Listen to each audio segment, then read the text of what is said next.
बिहार जो है भ्रष्टाचार और बेरोजगारी के टाइम बॉम्ब पे बैठा है। नीतीश जी भ्रष्टाचार के धृष्ट राष्ट्र हो गए।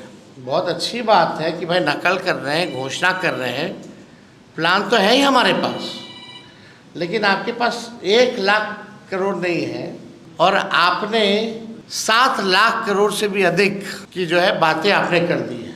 जो बिहार का टोटल जो बजट है फरवरी 2025 3,17,000 करोड़, उसके बाद जुलाई में सप्लीमेंट्री हुआ यही 25 में, जिसमें कि फर्स्ट सप्लीमेंट्री बजट में 58,000 करोड़ जो है लिया गया। और जो आस्मिक निधि है इस बार, पहले 12,000 ही तक लिमिट था, इस बार इन लोगों ने 20,000 जो है आस्मिक निधि 20,000 करोड़ रुपए जो है कर दिया है। यानी अगर बिहार सरकार का पैसा भी कितना है 3,95,000 करोड़।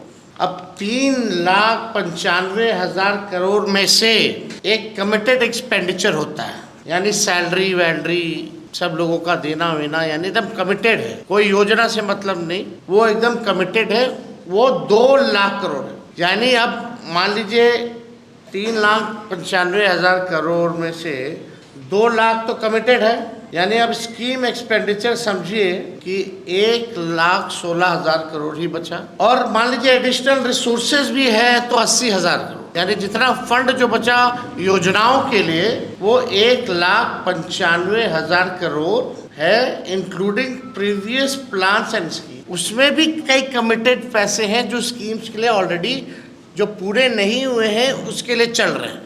मई से लेकर सितंबर तक प्रधानमंत्री इस वर्ष में मई से सितंबर, यानी जब चुनाव आने वाला है, प्रधानमंत्री द्वारा जो है 1,15,000 करोड़ की प्रधानमंत्री जी ने घोषणा की है। दिसंबर 24 से फरवरी 25 तक माननीय मुख्यमंत्री जी प्रगति यात्रा में, उस दौरान माननीय मुख्यमंत्री जी ने विभिन्न जिलों का दौरा करके कुल 50,000 करोड़ की नई घोषणाएं की। और विगत दिनों में मुख्यमंत्री और सरकार द्वारा घोषणाएं की गई हैं, अनेक सैकड़ों घोषणाएं की गई हैं, कई नकल करने की घोषणाएं भी उसमें शामिल है। ये सवाल तो जायज है कि भाई ये पैसा कहाँ से आएगा, बिहार का रेवेन्यू जनरेशन क्या है, और मुख्यमंत्री जी आप अपना रेवेन्यू जनरेशन का विजन बताइए कि how will you generate money.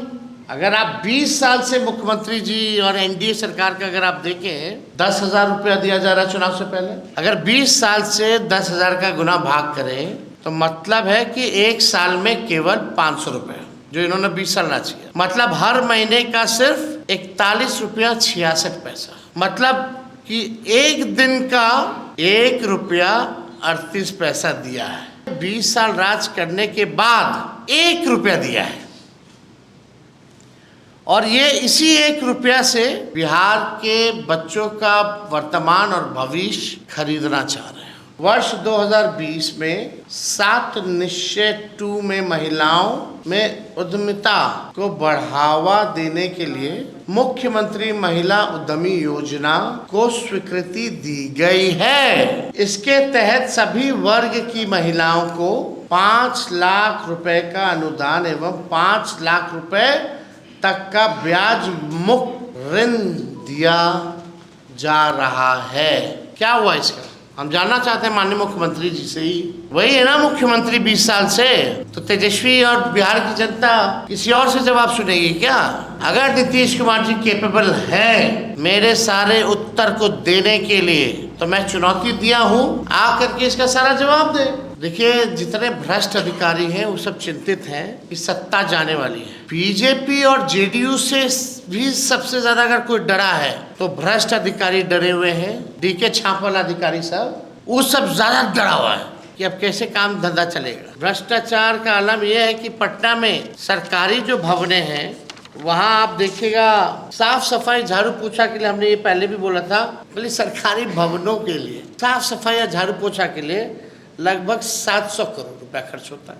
संविदा कर्मियों के मानदेय बढ़ा नहीं सकते, लेकिन सब कुछ आउटसोर्स्ड है। एक इंजीनियर के घर 13 करोड़ कैश बरामद हुआ, इतिहास में पहली बार हुआ, 2005 से पहले नहीं होता था। 500 करोड़ की प्रॉपर्टी मिली, लेकिन कार्रवाई क्या हुई?